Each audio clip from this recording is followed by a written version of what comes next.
Dear students, in today's class we will discuss about the mathematics of analyzing the kinetics of another complex reaction called as a parallel reaction. Okay, you can also call it as a side reaction or a competing reaction. So first let us define what is a parallel reaction. So a parallel reaction is a reaction in which the reactant under the given set of reaction condition may undergo different independent reactions. Okay, may undergo more than one reaction, and each reaction results in the formation of different product. Such reactions are called as parallel reactions. You can also call it as side reaction or competing reactions. So in general you can define a parallel reaction as, suppose if you have a reactant A, under the given set of condition this reactant A may follow a path, chemical path, where it may be converted into product B, and under the same reaction condition it has the tendency to go another chemical reaction where it forms product C, and it may even form more. It may undergo different reactions, okay, and it may also form some other product D. So this is an example, for a general example for a parallel reaction where a reactant under the given set of reaction condition undergoes different reactions forming different product. Okay, so let me call this as the first reaction, this is the second reaction, and this is the third reaction. Now depending on the percentage of the product obtained, okay, depending on the yield of the product obtained, or depending on the reaction which is most concerned to us. For example, we are interested in formation of product B, okay, or B is formed in as a is obtained as a major product, okay, or it is obtained in a major yield. In such case this first reaction may be called as a main reaction, it may be called as the main reaction, whereas the other two reactions are called as side reaction. Okay, so how do you generally select the main reaction? The one in which the product yield is maximum, or the one, that particular reaction which is the most concerned reaction for us. For example, if the first reaction is the main concerned reaction, then you can call it as the main reaction. The other two reactions may be considered as side or competing reaction. So if this product B is the major product, then this reaction is called as the main reaction. Why we call it as a main reaction? Because this product is the major product.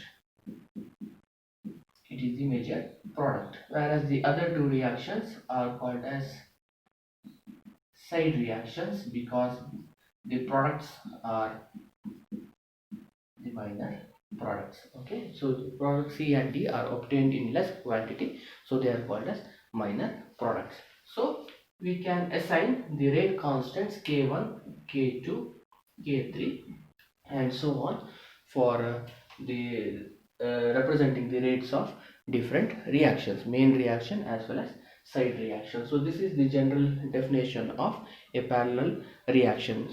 To take as an example, let us consider this particular reaction. Okay, so you have ethyl alcohol C2H5OH under a given set of condition.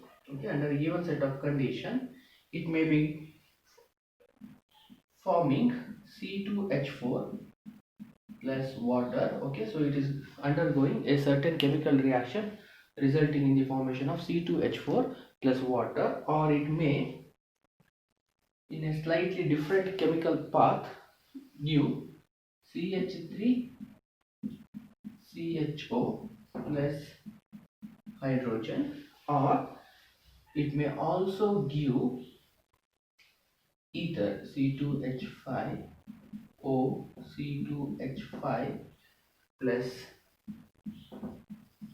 water. Okay, so we have not concentrated on the stoichiometric of this equation or balancing of this equation. Okay, so ethyl alcohol, okay, under a given set of chemical reaction condition may either go the reaction, okay, following the first path forming ethylene and water, or it may form acetaldehyde as well as hydrogen, or it may also react to form and ether plus water.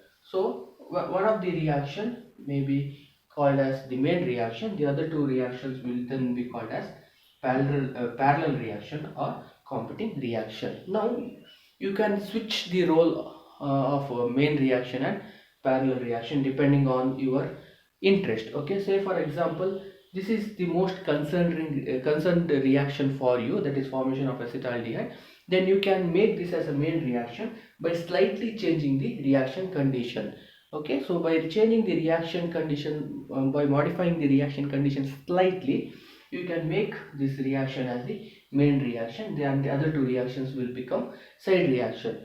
For example, if our interest lies in this particular reaction, formation of ether, okay, then this may be made the main reaction. How? By slightly changing the reaction condition, you can enhance the yield of the formation of ether compared to other.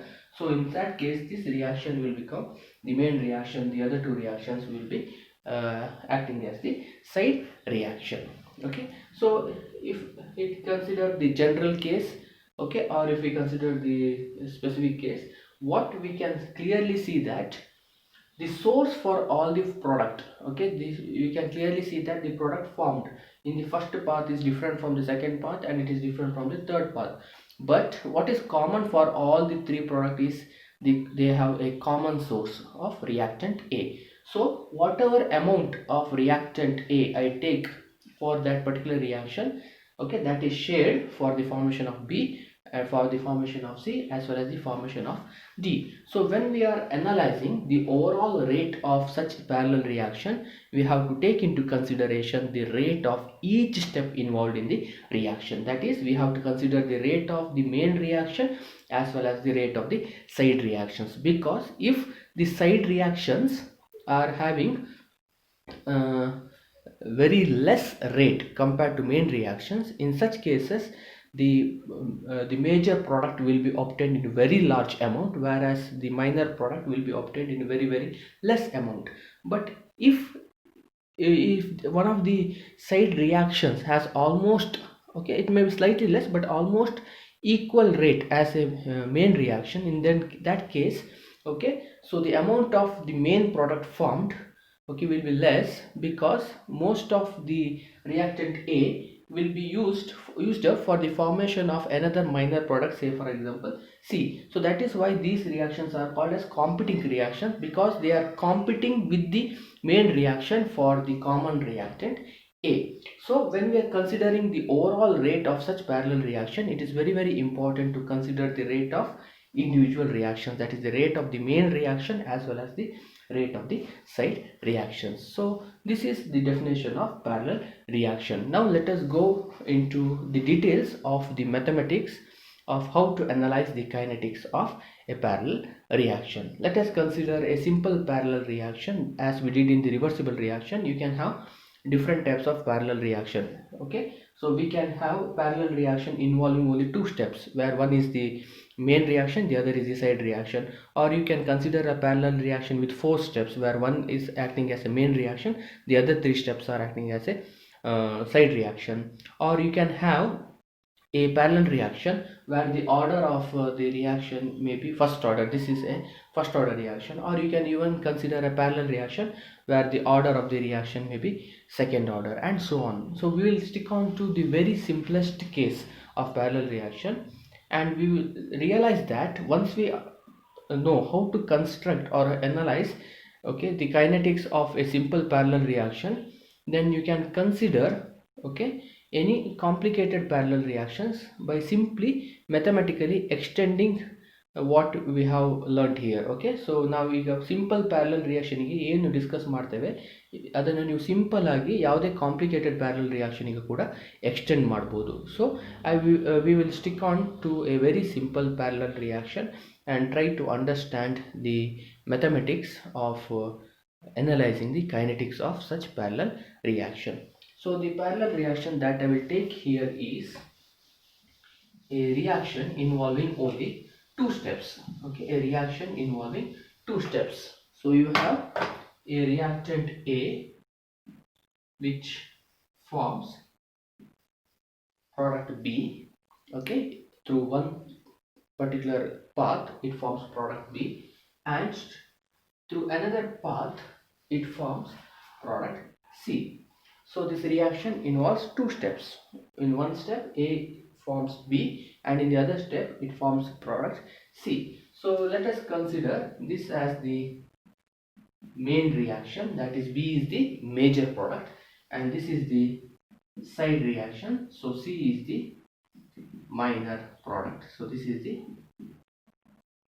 major product. Okay, so this is the first step. Okay, this is the second step of the reaction. So this is a first order reaction because here you have only one molecule of A. So this is a first order reaction, and this parallel reaction only involves two steps. Okay, you can consider third step, fourth step and so on, but we will see later that if you construct the mathematics for this simple reaction involving two steps, it is a simple extension, mathematical extension. Okay, if the reaction contains three more than two steps. Okay, that we will understand later. So let us first assign k1 and k2 as rate constants of the first step as well as the second step. Now we have to go to the kinetics. We will follow the same protocol that we did for in the last class. Okay, so let A mole per dm cube, okay, be the initial concentration, of the reactant. So A is the initial concentration of the reactant, and at any instant of time, okay, any